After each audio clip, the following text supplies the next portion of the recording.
just trying to show a random slice of some of the music I've got, and just because I love music so much and I'm so interested, and I'm finding all these boxed CDs and records and tapes, and I'm so excited about them. Haven't seen them in a while. Thought I'd share it. If you're a critic, get out of here. If you're a friend of mine, though, maybe you'll love some of this. Maybe you'll remember some of it yourself. Maybe you haven't heard some of it. I just hope you enjoy it. I just wanted to talk about it because I love music. So, I don't know. We'll see what happens. But anyway, local band first, Chinese Stars. This was great early 2000s. Mike Graff and Craig Reeves and a couple other friends. Some really good stuff here. I'm really happy to have found that because I've been thinking about it for months, wanting to hear that again. And this stuff's been packed away for years, like 10 years maybe. So it's some cool stuff. Agent Orange. And, this is a Living in Darkness. Great stuff. South California punk, mid-'80s, late 80s. Really good stuff. Surf, they kind of got categorized as surf punk. I don't know if that's really fair, but really it does embody that whole South California punk, beach, skate, whatever, all of that kind of in one. Great stuff there. Okay, the next several, The Alarm, Declaration, they're a Welsh band. This was their first, so it was kind of influences drawn from, this is mid-'80s, I guess, to late 80s, but they were into Bob Dylan, but also into the whole punk band explosion. And so they had this kind of punk aesthetic mixed with storytelling, songwriting stuff. They've got songs like The Stand, based on the Stephen King book. But really, it's an interesting mix, and they had great songwriting and great instrumentation and playing. So good stuff. So, I've got Declaration. I've got Standards, which is like a compilation of some of their best. We've got Eye of the Hurricane, came out around 87. Some good stuff there. Change, which came, I think, around 89. Again, good stuff. Here's an alternate cover version of it. So kind of cool there. I'm a collector, so sometimes multiple copies happen. I say sometimes, all the time it happens. But anyway, Joseph Arthur. I didn't really keep up with him. He's done a lot of stuff. It was kind of dark, kind of eerie songwriter, exploratory music, though. Some cool stuff there. I wish I could describe it better. But I used to put this stuff on compilations around that time. Really good stuff in there. Let's see what else we got. Of course, Beatles. Everybody knows that. And again, this is just a slice of one box that I unpacked. This is just a part of it. There's tons more. It's not the only Beatles I've got, or the only Alarm I've got, for that matter, even out of those 5. There's a ton of it.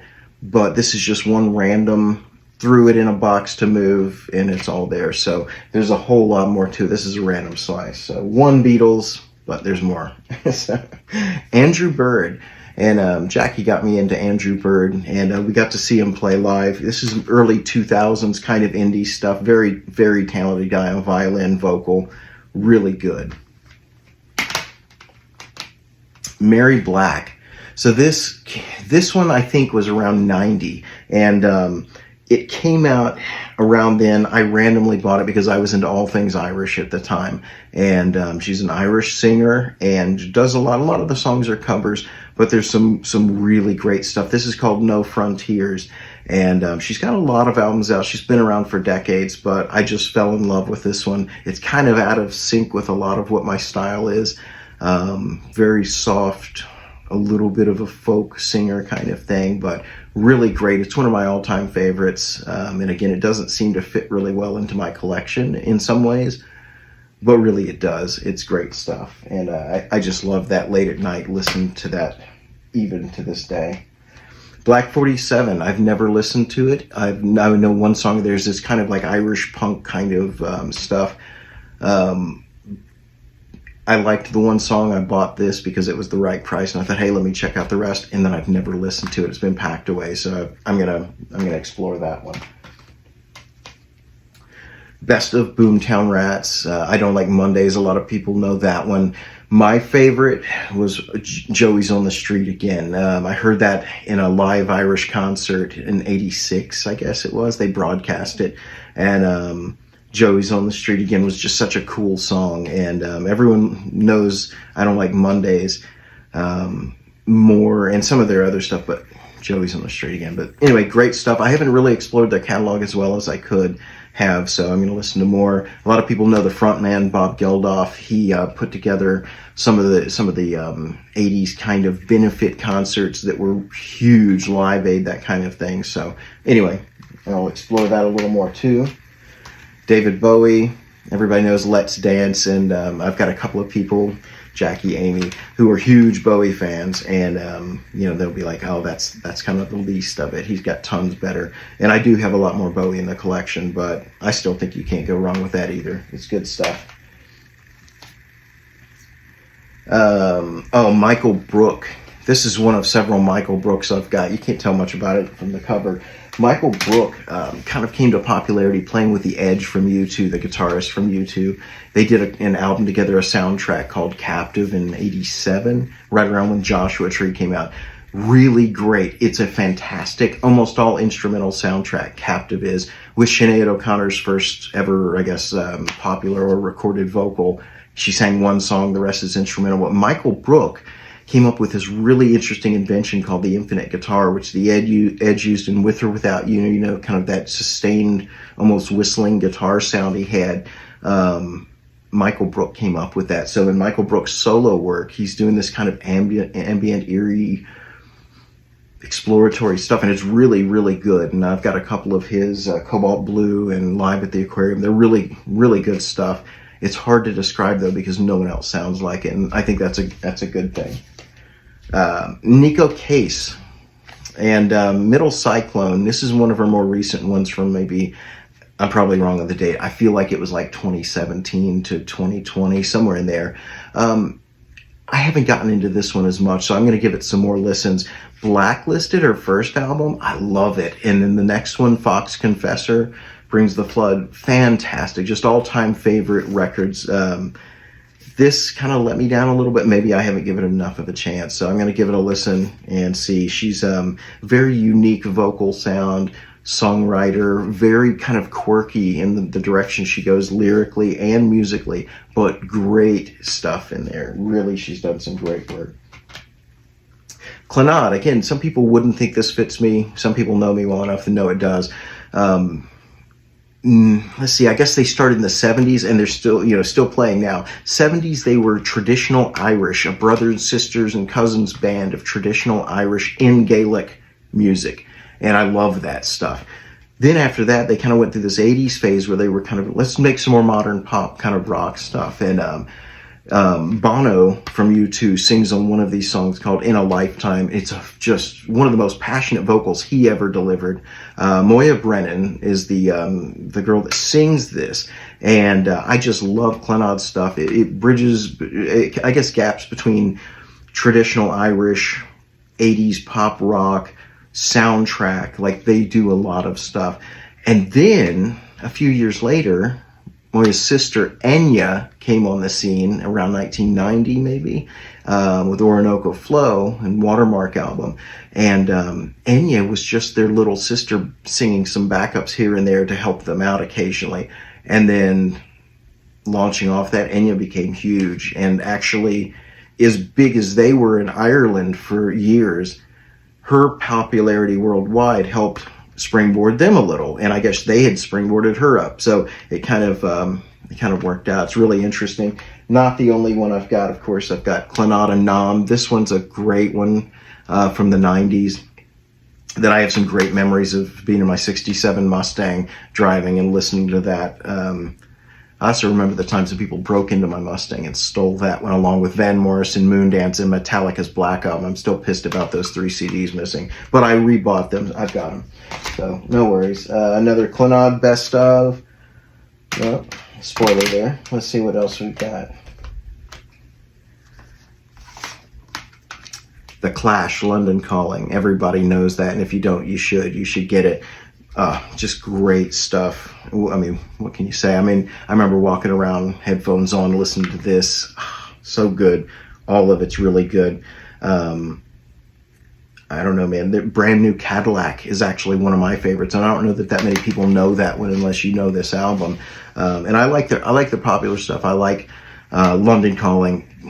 What a great song. But also Should I Stay or Should I Go, Lost in the Supermarket, all that kind of stuff. I love all that, but Brand New Cadillac, that's pretty darn cool. Clash on Broadway, this is part of a promotional interviews mixed with songs. So it's a song, a little interview with the band about the song, another interview. That's pretty cool stuff. Love it. It's part of a bigger box set. Story of the Clash, that's just a best of multiple CD. And they've got plenty of great songs. So now this is an odd one, really. Lloyd Cole and the Negatives. So Lloyd Cole and the Commotions came out in the late 80s, I guess mid to late 80s. Great stuff. It was very popular. And this is stuff from the 2000s, and Jill Sobiel's on here. And actually, I've got another copy of this that they signed, Lloyd and Jill signed for me, but I got to catch them live on that tour, and it was really cool stuff. But very cool. Lloyd Cole's a songwriter, and smart stuff, a little bit of a dour outlook at times, but really good. And this is solid stuff. And you know, some people might even look at the time between his early popular stuff and this and say, oh, it's a comeback or whatever. I don't think it's a comeback. I mean, he never went anywhere. All of his stuff was really consistently good throughout. But someone who's been in their career that long making great music like that, that's not always something you see. So love Lloyd Cole. I've got tons more in my collection. That's just the only one in this box. Elvis Costello, a great songwriter, Irish guy, although most people don't know he's Irish. He doesn't really come off that way. But man, this best of is like 19 songs, and it's got everything, you know, Accidents Will Happen, Allison,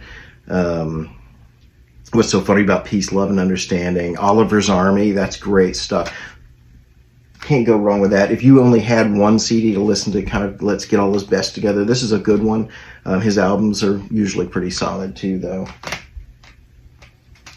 The Cult, Sonic Temple from 1990, might have been 91. A lot of people liked Electric and loved their earlier stuff. It's kind of an alternative band, a little bit of a heaviness to them, and darker a little bit. They're called The Cult. They were the Southern Death Cult originally. This came out, and it was Bob Rock produced, which, you know, kind of known for his rock stuff. And so this kind of rocked them up a little bit, right in the middle of all the heavier rock, right before grunge came out, or right as it was starting to. This kind of rocked them up a little. It's a great iconic cover shot, by the way, of Billy Duffy. But anyway, I love this album. A lot of people prefer the one before it, and maybe the one before that. I think that stuff's great too, but I still love this album. It's got some great guitar tones and great work on it. So now the next one is a band you may know, The Cure. Kiss Me, Kiss Me, Kiss Me. First one I heard of theirs, my friend Ken Hall brought it to school and let me listen to it, and I was like, I don't know, I think that's kind of cool. It's kind of weird, but it's kind of cool. I mean, Robert Smith's vocal was not for everybody, but there's some great stuff. I love Hot, Hot, Hot. That's still probably my favorite one off of this. There's a lot of tracks on here, though, so a lot to choose from. Disintegration came after that, and that's a masterpiece album. It's just fantastic. Fascination Street, all that. I got to see them on that tour. First ever concert, saw that tour. It was fantastic. And then Mixed Up, which is kind of like remixes of some of their stuff, a lot of this and some other stuff. And I am not a fan of remixes. I think remixes suck normally. They just really suck. They put these stupid little drum beats with them, and they suck. This does not. I think this stuff is better than the original in a lot of the cases. Really, really good. It's one of my favorites of theirs. So anyway, The Cure, can't go wrong with that. Their early stuff is more kind of a little brasher, but I don't have any of that in this particular box, but it's equally good. Just a different flavor entirely than the moody, dark Cure that came out around this time. Miles Davis, Sketches of Spain, jazz. Miles Davis, I mean, everybody should know him. If you don't, you should get acquainted. But that's probably my favorite. I mean, I like Kind of Blue. I like Bitches Brew. I like a lot of his stuff. I like Amandla from the 80s, which I never hear anyone mention. Maybe they consider that kind of past his prime or whatever. I think it's great stuff. I used to, again, in the old 67 Mustang, go on the 2.5 hour trip to see my parents, just dark highways at night. 11 o'clock at night, and I'm blowing down the roads, 2-lane highway in Texas, and got that Amandla pumping, and it was great. But Sketches, great stuff. I love it. Death Cab for Cutie, Transatlanticism, early 2000s. I did not get into them. I wanted to like them. I got this. I heard it, and I was like, that's kind of lame. They don't have any of the energy, even the stuff I write. These guys need to like drink some coffee and get going, you know, like it's too restrained. But in hindsight, I've heard some of this more recently, again, after a long gap. And I've heard a lot of the lame music in between, you know, this and now. And I've kind of gone like, you know what, that's not so bad. I actually kind of like it. It is catchy. It's got this something that draws you in. It's not bad. And what I originally saw, I was like, oh, that's a lack of energy. These guys need to like do some stretches and get some coffee and get it pumped up. I mean, this is, yeah, it's a little lame. It's actually not bad. It is a change from some of the more energetic stuff. You know, me coming from punk era, post-punk era, some of the, you know, even the 90s punk revival, and I don't know, just to me, I always wanted to put it out there full blast on stage and full energy, every, you know, all cylinders firing, and that kind of didn't do it. But I think I might revisit that and give it a listen and see if I can find, you know, more to like about it. Drink time. But anyway, I'll give it another listen. We'll see what happens. Dusu, local band to Dallas area, and I think the last time I saw them play, I know they played recently, but I saw them in the, you know, a little earlier in the 2000s, and they were great. I saw them all the way back early days, like 97, 8. I used to go see them, catch them at the skate rink in, I think it's called Eisenberg in Plano. I'd drive from Tyler, come see them. Great band. Guy I know, Casey's in that, and just talented stuff, good stuff. They finally released this on vinyl this year, and I was really happy to see that because it's a great album, and I just love the kind of harder rock edge to this. Good stuff. Dove's Kingdom of Rust. This came out sometime, I don't know, I'm trying to think when this was. Was it 2020, 2019? I don't know. I actually thought it was pretty decent, but I gotta say I liked Last Broadcast, which came previous to this by, I don't know, maybe it might have been like 2006. And I saw them live on that tour. They were fantastic, but I think that is Last Broadcast. Fantastic album. They've got a couple of others, Lost Souls and Some Cities, but those are good too. I think Last Broadcast beats them all. This is okay, but I'm going to revisit it some and just see if I can find something more to like about it now. Give it another shake, because I only listened to it about twice. Steve Earle, this is a favorite. So we're, you know, swapping off the rock and coming to some what they'd consider alt country maybe.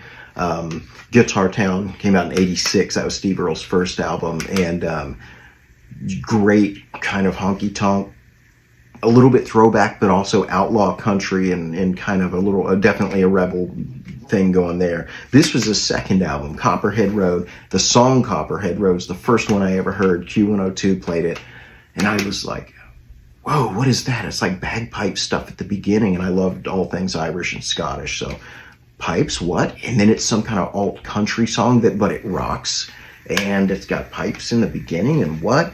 And then the song, the story it tells, he's talking about Prohibition era grandfather running whiskey, and you know, during the Prohibition era, and having run in with the law, and then he basically brings it to the future, and the rest of the story of the song of the character coming back from Vietnam, remembering the stuff of his grandfather, and running the whiskey, and coming up with a new plan, which was growing marijuana in the hollers, and basically DEA choppers in the air, you know, the same kind of prohibition thing. So I'm sure he was making a political statement with that, about the idea of you know, legalization or not, putting people in metal cages for years because of a plant they inhale the smoke of.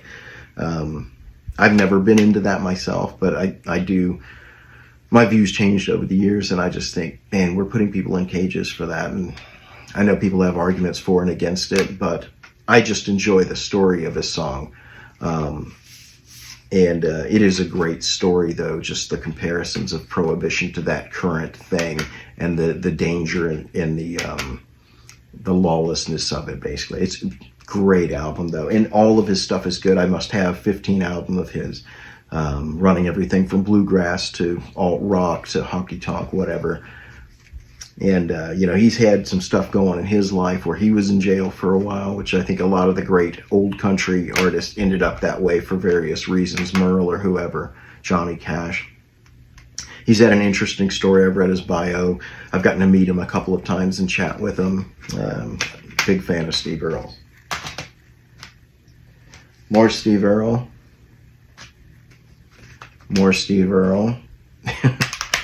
Plenty of that. There's no shortage of Steve Earle. More Steve Earle. All right, now we're on to something entirely different, which is a favorite band of mine from old times and new. So they were an 80s band is what they were known for, with The Killing Moon, or Bring on the Dancing Horses from the Pretty in Pink soundtrack. It's Echo and the Bunnymen. Ocean Rain, considered by a lot of people to be their best. A lot of the fans love the old stuff, and I think it's great. I mean, anything kind of ocean themed or with this dark feel, I'm gonna love it. And I do love it. Killing Moon, Seven Seas, Silver. This is fantastic stuff. Unlike a lot of fans, though. A lot of fans are like, oh, their heyday was the first couple of albums. After that, they kind of lost the plot. I actually feel differently about that. I love that old stuff, and I heard it first. I think their 87 album, The Game, which a lot of people went, oh, that's too slick and polished, and they're kind of losing. So I think it's great. I think it's better than that. When they came back in 96 and then again in 99 with 2 albums, Evergreen and What Are You Gonna Do With Your Life, I think those albums are fantastic. The songwriting, the vocal is way better than the early stuff. So I'm one of the few people that go, yeah, the early stuff's great. The newer stuff is better. And then, of course, they've gone through the last 10, 15 years where, it's hit or miss. I'm not that big a fan of the more recent stuff, but maybe I need to give it a better chance. But I will say their late 90s stuff, to me, was the best. Ocean Rain, though, I'll vouch for that anytime. There's another one I got. It's probably the first one of theirs I ever got. It's a little bit of a compilation, Songs to Learn and Sing, but it's got great stuff. The Game. Love the crazy hair there. But I heard this when I was in high school. Again, my friend Ken Hall, same guy, turned me on to a lot of other good music like The Cure. He had this, and I was like, hey, can I borrow that? I want to hear that. And never looked back. Ballyhoo, which is a best of Echo and the Bunnymen. And now we'll switch gears a little more. This is from around 90 to 91. It was right before and right as grunge was starting to hit, right as Metallica had topped the charts. Then you had Faith No More, The Real Thing. I had heard them about 2 years before this. I had this best friend of mine. He had moved from California, and he was total stereotypical California. Hey, dude, what's up, man? And anyway, he brought some good California music with him, so I heard their first album before this came out. And this, The Real Thing, is fantastic. I love this album. But I had the benefit of having heard them before this came out. And it kind of, when I heard this was out, I was like, oh, it's that band. I got to hear this. And Epic is great. From out of, I love all of it. From Out of Nowhere, there's a great cover, real kind of a loose cover, but it's War Pigs of Sabbath. And it's great. I love it. But this is a great album. This is an all-time favorite.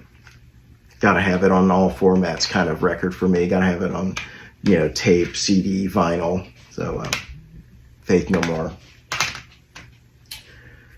Faith No More, this is a best of. A lot of good stuff on there from the early days and later days, so it kind of catches up. Flogging Molly, Float. Irish styled, and I can't remember if they're actually from Boston or from Ireland. I can't remember. I have seen them live. I saw them live on this tour. They were fantastic. I have great memories with my kids being really little, riding around in the car and kind of singing this with my daughter, top of her lungs and mine. Really good stuff. It's kind of a little bit of an Irish flavored pop punk folk kind of thing, and a lot of good stuff on here. Live, they were really good too. high energy. I haven't kept up with their other stuff.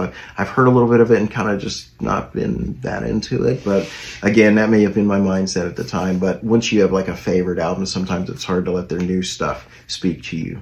But early 2000s, I guess that was probably maybe 2007, 8, 9, somewhere in there. The Go-Betweens, that striped sunlight sound. This is one I got in the early 2000s, might have been as late as 2006. If you see this, there are a lot of tracks on there. Can you see that?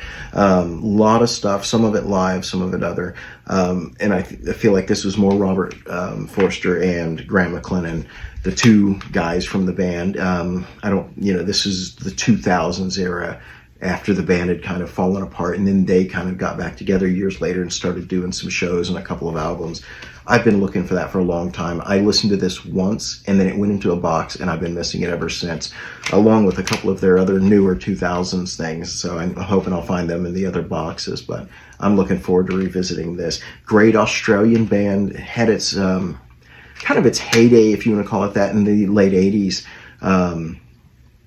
And they did fantastic stuff. Streets of Your Town, Cattle and Cane. Great Australian band. One of the best Australian bands. I lucked into finding out who they were as an American when they didn't sell a ton of records here, because I was a huge fan of The Church, still am. Steve Kilbey and The Church, another great Australian-based band. And Steve Kilbey did an album with Grant McLennan from this, and called Jack Frost. And they just issued this on vinyl, by the way. Whenever I have enough money, I'll get a copy, but not yet. But they did this project called Jack Frost, and it was fantastic. Loved it. 2 CDs. And here's the cat. He wants some attention. Anyway, they're fantastic CDs. And I was like, oh, this guy, Grant McLennan, I'm going to figure out who that is. And I got into the Go-Betweens and got at least 8 or so of their albums, and love them. They're just a kind of an innocent Australian pop, a lot of good melodic sense, coming off some of that new wave kind of stuff, some of the quirkiness, but really good, a totally unique band, and I'd recommend them to anybody. What else have we got? Guided by Voices, Isolation Drills. I was really pleased when this finally came out on vinyl. I had to grab it. Fantastic album. And I mean, it was kind of in the lo-fi movement, where they just kind of would set up mics, do it themselves, bust out an album in less than a week, and then do another album. They didn't have huge budgets. They didn't have huge recording setups. They just kind of, hey, let's rough and ready, let's just do it. And I'm not going to edit it and tweak it forever. Not going to use a lot of studio tricks, just raw rock. And Pollard from this, the guy who sings and writes the stuff, they knocked it out of the park on this. It's really, really good. Isolation Drills, it's rock, it's catchy, you can't pin down the influences. There's a little bit of 60s to it, but I don't know. But yeah, it was 2000s, and it's really, really good. Not to mention, that's a kind of cool cover, right? I like it, but good stuff. Time for a revisit. Merle Haggard, what can you say? I've got a lot of Merle Haggard. I've got a lot of tapes. I got a lot of CDs. I've got a lot of vinyl. I love that old country, some of the outlaw country, as they called it, whether it's Willie and Merle and all of those guys. I love that stuff. So, specifically about this one, this is one called Branded Man, and it's kind of got a theme running through it, but it's also got some classics like Mama Tried and Orange Blossom Special. But it's looking at the titles, it's kind of like, wow, that's definitely got the outlaw vibe to a lot of that stuff. Of course, when you got a song like Mama Tried, where like I'm in jail and prison now, and Mama did her best trying to teach me better, but I didn't listen, I guess that sets the stage for Merle. But good stuff. Read his biography a couple of years ago. Really fascinating life. Hoodoo Gurus, another great Australian band. And I've got a lot of their stuff, really. But what do we got? I've only got these 2 here. This is kind of an unusual compilation of rarities and great stuff. This is great album too. Hoodoo Gurus, though, they kind of Australian band, bar bands, how they kind of started, and they start off their first album with this kind of like B-movie, sci-fi, headhunters, whatever, just kind of like Gilligan's Island meets Star Trek. And then moving on, we've got Daniel Lanois, Acadia, his first solo album, and his second album, For the Beauty of Winona, stupid American edit with the text American edition across the nipples. I don't know why they had to do that. It's so stupid. It's obviously not a sexual image. Her defiantly there looking like she's at the end of her rope with a switchblade, ready to get some payback. What a great cover. French-Canadian songwriter, singer, kind of folky stuff. He's also engineer, producer is what he's even more well known for. Great stuff. These are like all-time favorite albums of mine. Hard to describe. Folky, spiritual almost, ambient at times, or kind of that feel to it. Some really, really great stuff. Edgy production, and what he's really well known for is production with several of the best U2 albums. He's one of the two producers, along with Brian Eno, who did a lot of their stuff, whether it was Joshua Tree or Unforgettable Fire or Octung Baby. Well known for that, but his solo work is great. What have we here? Zeppelin what can you say about Zeppelin? Everybody should be familiar with it or own some of it, at least if you're into the history of rock at all and like to understand where things came from, and or just love good rock. Jimmy Page, Robert Plant, I mean the whole band. What am I leaving anybody out for? It's great stuff. Stairway to Heaven's the song everybody knows, but also rock and roll. There's a lot of good stuff on here. You can't go wrong with that. Lovin' Rockets, love Lovin' Rockets, and they kind of came from the flames of Bauhaus, and when that broke up, a couple of the guys went on and did this, and anyway, this is a great one. I love this. No Big Deal, Motorcycle. I mean, there's all sorts of good stuff on here, but I love it. And Daniel Ash, I literally bumped heads with him one time. It's kind of a funny story. In a club in Dallas, coming through as a goth club, and it was probably 2 a.m, and there had been a lot of drinks had. I think he had a whole bottle, but anyway, dropped a lighter. And just being the polite guy I am, I didn't know who he was at the moment. I just saw a guy come through the doorway and dropping lighter. I was like, oh, here, let me get that. Same time as he went down for it, slammed 4 heads. Both of us were like, oh, God, oh, God, oh, God. And he had a couple of choice words going, But anyway, we talked a while. He's a cool guy. So he had ridden his motorcycle out from California to Dallas that day or two, just drove straight out. Anyway, great band, a little side story. Love Spit Love, and another Love Spit Love, and most people don't know this band. It's really good stuff, but the key player is Richard Butler from the Psychedelic Furs, great Australian band, pop, kind of coming out of the ashes of punk and into post-punk. And this was a project he did outside of that, and it's really good, solid stuff. So I'm going to be revisiting this. I have only listened to them a few times each, and it's been years, so I'm going to give it some more listens. Lush, English band, I guess, and I don't know how to describe it. Female fronted, two ladies were singing and playing guitar, and drums and bass, and some great stuff. They were started off doing this ambient kind of ethereal stuff, ethereal female vocals and guitars that were kind of, but on this album they kind of matured into songwriting and doing some more direct rock pop in some ways. Lady Killers is a great example of that. Single Girl, great stuff though from the early 2000s, I guess it was, and I'm a fan.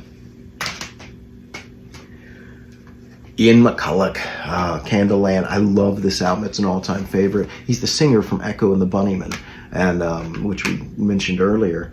And he did his first solo album, and it's really great stuff. I mean, White Hotel, and I might put glasses on for this. Here's my new look. Yeah. Anyway, Candleland has Elizabeth Fraser of Cocteau Twins singing with him on it. Faith and Healing's great. In Bloom. Proud to Fall. Proud to Fall is a fantastic fantastic, catchy, rockin' little song. And but it's kind of a drum machine album. Cool electrics coming out of the late 80s into the early 90s, and great mature vocals from Ian McCulloch, way better than his Echo and the Bunnymen stuff, I thought. And the songs were great too. That's an all-time favorite album, and I had to look long and hard to find that on vinyl.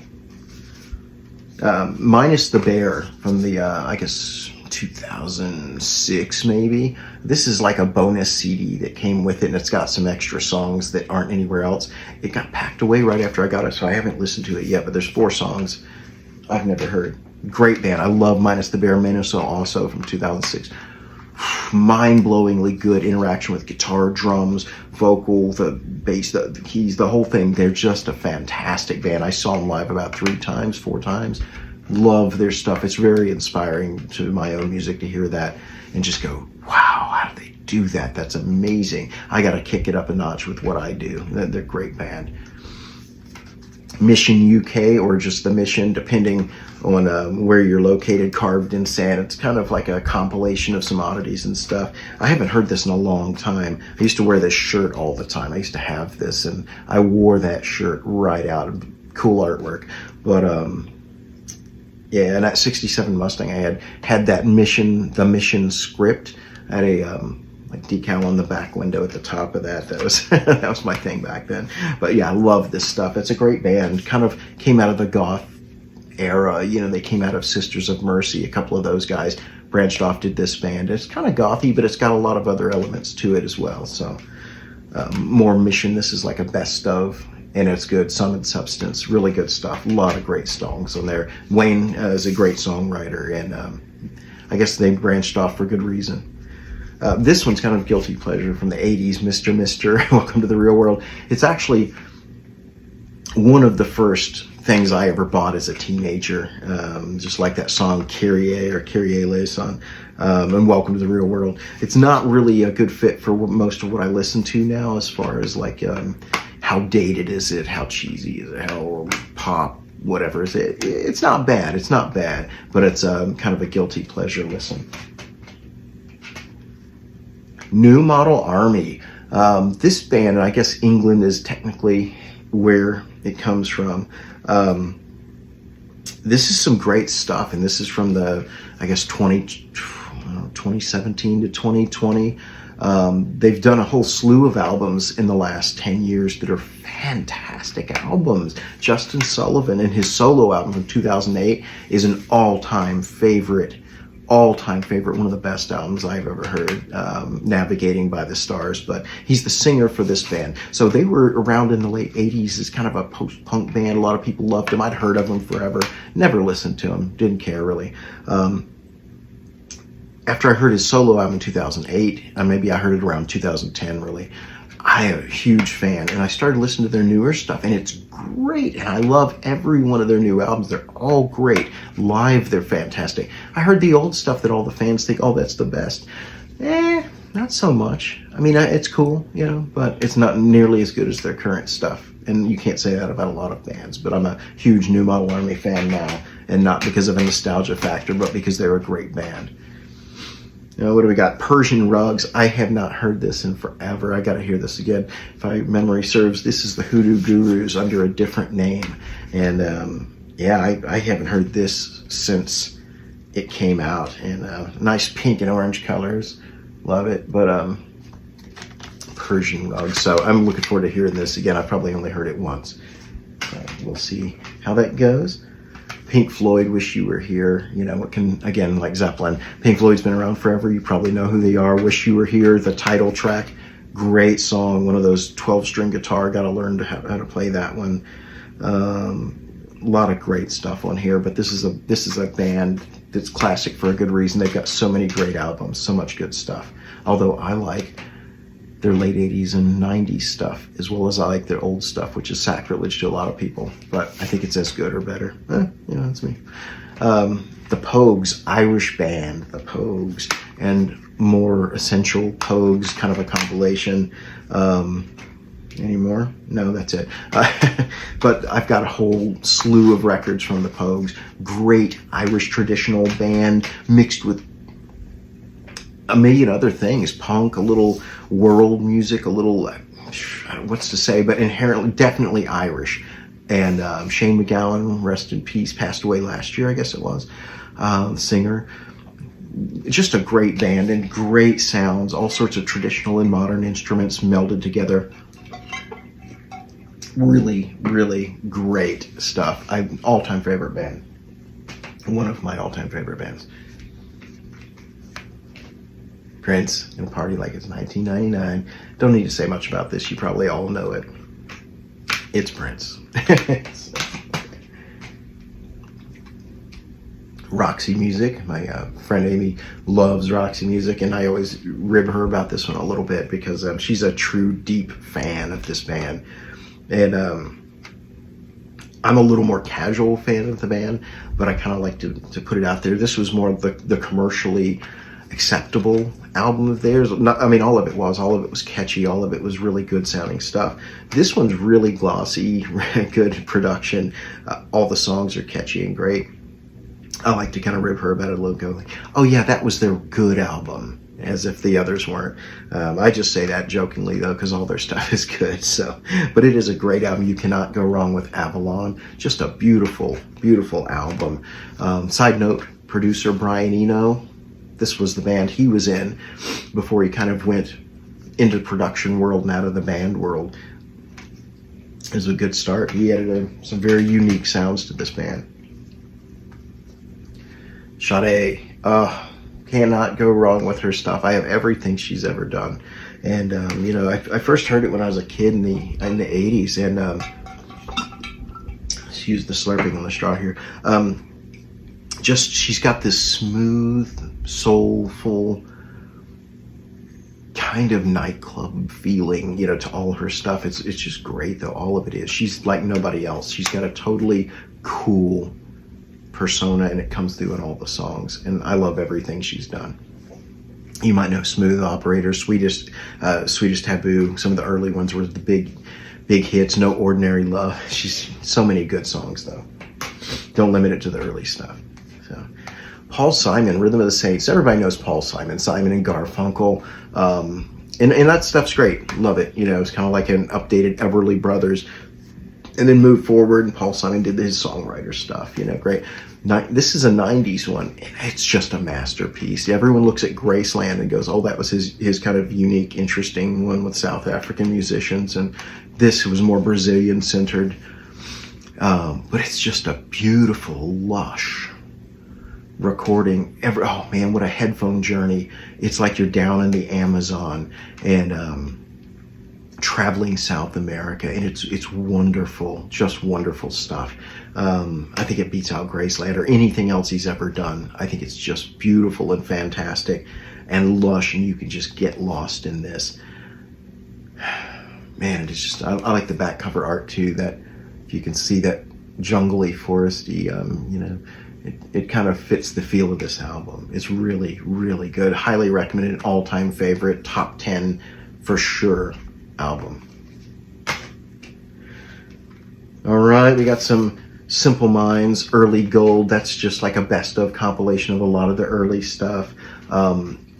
They are a great band. I have a lot of their stuff. Scottish band, 80s all the way till now. They're still out there touring. They're doing a lot of great work. Don't You Forget About Me, those kind of things, Alive and Kicking. People know that stuff, but they've done a lot of great music before and after that. Fantastic band. Sonic Youth, yeah. I remember buying that kind of randomly, not knowing really who they were. And I remember, like, you know, hearing Cool Thing and some of that stuff and going like, wow, that's a really different sounding band. They were kind of labeled as noise rock back then. Guitars weren't tuned to standard tunings, and they were just kind of going off the rails doing different things. Still great today though. It's really great stuff. I heard in, I guess, the earliest 90s maybe. Sting, everyone knows him from The Police, With Every Breath You Take, and all those other, Roxanne, all that stuff. This is when he went solo in 86, I think it was, 85.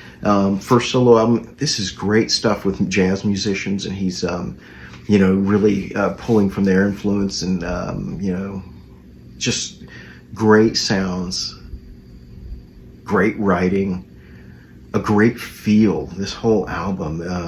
Fortress, Around Your Heart Fortress, that's a great song. But Dream of the Blue Turtles, I highly recommend it. It's a great album. He's done several really good albums. But this one, just get lost in some headphones at night listening to that. It's really great. Totally unlike the Police in a lot of ways, though. In most ways. The Sundays, English band. This one was great. Like 1999, I think, Static and Silence. Summertime is such a great pop hit, which was not really what this band was about, pop hits, but it's such a beautiful love song. You just can't, I can't help fall in love with that. That is a great album. But their first album, Reading, Writing, and Arithmetic from 89, 90, that's a classic too. Man, I love that whole album all the way through. But yeah, this is some great stuff. A more refined version of the band, their last one before they called it quits.